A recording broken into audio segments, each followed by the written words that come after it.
We have some breaking news to discuss today as reporter John Morosi has revealed that not only are the Toronto Blue Jays looking to be buyers at this upcoming trade deadline, but he has revealed one key target from the Colorado Rockies that the Jays are actively pursuing, and this name might surprise you. So I'm going to break that down in this episode, as well as discuss Davis Schneider. He has been truly unbelievable and has been an unsung hero for this team as he continues to be one of the best hitters in all of baseball. So I'm going to break all that down. But before we do, if you're a part of the 70 or so percent who aren't subscribed, make sure to hit the subscribe button. It would mean the world to Peter and myself as we approach 13,000 subscribers. We make Daily Jays content, and if you hit the button, it would mean the world to us. Now, let's get right into the video today. There's a lot to discuss here, and John Morosi just dropped a report revealing that the Jays are targeting Ryan MacMahon from the Colorado Rockies. So again, this dropped about an hour ago is the time of recording. The Blue Jays are among clubs with interest in Rockies infielder Ryan MacMahon, but a source with knowledge of the Rockies' plans says it is highly unlikely he'll be available at this year's trade deadline. And McMahon, a probable all-star selection for the last place Rockies, is signed through 2027. So there's a lot to dissect here. Obviously,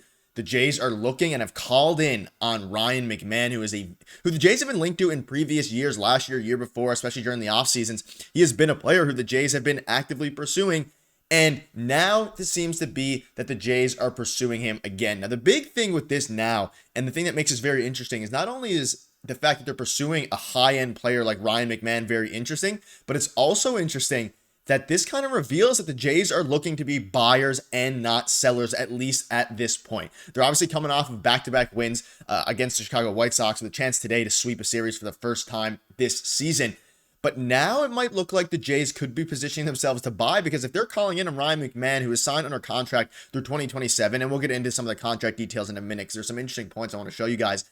But it begs the question of, are they looking now not to sell Vladimir Guerrero Jr., Bo Bichette, but rather they're looking to buy players like Ryan MacMahon, who are very, very good, and Ryan MacMahon would certainly help this team. I think it lends credits to the fact that if they are going to be close to a wild card spot come the trade deadline, even within 5 games, I would say 5 games or less, they could be looking to buy. And again, it's Ryan MacMahon. This guy is a very elite player. And again, if you're not familiar with Ryan MacMahon, there's a few things right now. You can see here he has an 849 OPS. He's a plus defender. He's been iffy defensively this season, but he's a plus defender with an 849 OPS. And it's very interesting. If you look at his baseball savant page, again, the defense has been a little weird this season, but look at all those red baseball savant metrics, meaning that he is elite in a lot of categories. He's 29 years of age. He can play a bunch of different positions. He's primarily a third baseman. He can play on the infield, but he would obviously be replacing whoever you're putting at third base. IKF has been great this season. Maybe you move IKF to second base, you put Ryan MacMahon at third, or maybe you put Ryan MacMahon, try him at second base and keep IKF at third.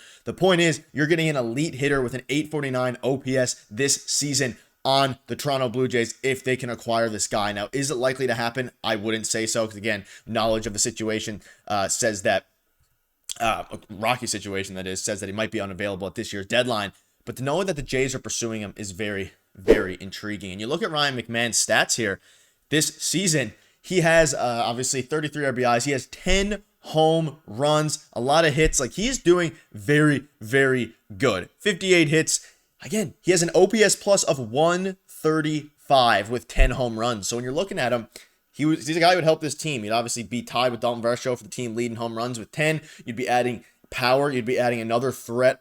Offense is what the Jays need right now, and you'd be adding that in the third base department. The question is now, what would that do for guys like Aurelvis Martinez? Guys, they're already pretty clogged up. Kevin Biggio would probably have to go. Ernie Clement, one of these guys, would go if they end up getting Ryan MacMahon. But the fact that they're even pursuing him is a very interesting scenario for the Toronto Blue Jays. And again, it's very unique, and it's not something that we were expecting. Many Jays fans weren't expecting this. And this is from the Reddit thread. I just want to throw this out there in case you're unfamiliar with Ryan MacMahon's contract. Someone commented, "We're buying?" So to understand his contract, he's under control through 2027, and it would not only help this season, but it would help going forward. But he has conditional player options at the end of 2023, which is this season, and 2025, but only if he finishes top 5 in MVP, which probably won't happen, meaning that he is under control until 2027, and he's only 29 years old. So you'd be trading for a guy throughout his prime years for the Toronto Blue Jays, and then you'd be able to get him infielder of the future, in theory. The question is, will he be able to sustain his good play? Will he be able to continue to play the way he is throughout the whole season? It seems like any time a player gets traded to the Blue Jays, they tend to go on a downhill trajectory there. But again, you're looking at his stats. You look at it on the left side, there's OPS this season was 850, OPS the season before was 750, season before 741, so you're kind of buying high on a guy, which is not something that teams tend to want to do when they are trying to compete and trying to, get a player that's going to help not only this year, because obviously, I mean, buying high on a player, when you're trying to compete is exactly what you want to do. I misspoke. But if you're looking for going forward, it could be a little bit sketchy to see if he's still going to be, was he going to be an 850 OPS guy? Will he be a 750 OPS guy? That is still up in the air. So let me know in the comments what your thoughts are on Ryan MacMahon. Do you think he would make sense on this Toronto Blue Jays squad? I think there's definitely a case to be made for him, but I also think that would be very risky. And also let me know what player or prospect would you have to give up if you're the Toronto Blue Jays. I'm thinking someone like a Relvis Martinez would have to go the other way, and he's been soaring through the MLB top 100. Relvis Martinez would probably have to go. Ricky Tiedemann's probably safe. Maybe Brandon Barriera, maybe one of the MLB caliber guys. Like, he is going to be an expensive piece because not only are the Jays going to be looking to buy if they are selling, but many other teams as well are going to be looking to buy for the Rockies superstar, in quotes. So let me know what your thoughts are on that in the comment section down below. But let's take a step in a different direction now, and let's touch on Davis Schneider. So this is from Ben Nicholson-Smith. Since debuting last August 4th, Davis Schneider has a 156 WRC plus, which ranks 9th in the MLB. And you look at the players ahead of him: Marcell Ozuna, Mookie Betts, Aaron Judge, Shohei Ohtani, Trey Turner, Bryce Harper, Juan Soto, Kyle Tucker. What this is saying is that Davis Schneider, since coming into the league, has been one of the best top 10 hitters in baseball. And not only that, he's been doing it for the Blue Jays team, who's been so bad at offense, and he's really carried the Jays to a lot of wins. We've seen it in yesterday's game. We've seen it in games throughout the whole year. Without Davis Schneider, last year, there's a case to be made they don't make the playoffs. This year, there's a case to be made that they're in really horrible territory without Davis Schneider, because Davis Schneider has been one of the guys who has been able to keep the hitting up in a season where, up until a couple weeks ago, Bo and Vladdy were completely wrote off regarding hitting, and they just weren't performing to their own expectations. But now Davis Schneider's starting to hit, Vladdy's starting to hit, Bo's starting to hit. Hopefully they can get it going, but I'm not going to say they're back yet or anything after 2 wins against the White Sox. They need to sweep the series tonight. When you're looking at Davis Schneider's stats, they're very, very, I guess interesting is the word to say, because they're really, really good. His OPS plus this season is 139, on-base percentage at 361,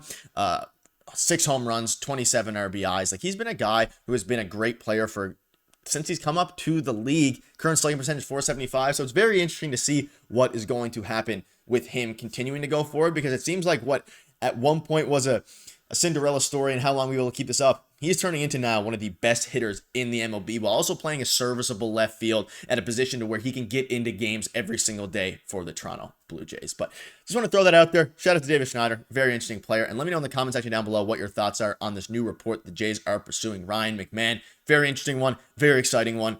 Will it happen? I don't know. I'm hoping that it, I don't know. It's scary to see if the Jays want to be buyers. Comment down below, do you want to see the Jays be buyers or sellers? But thank you guys for watching. See you guys tomorrow.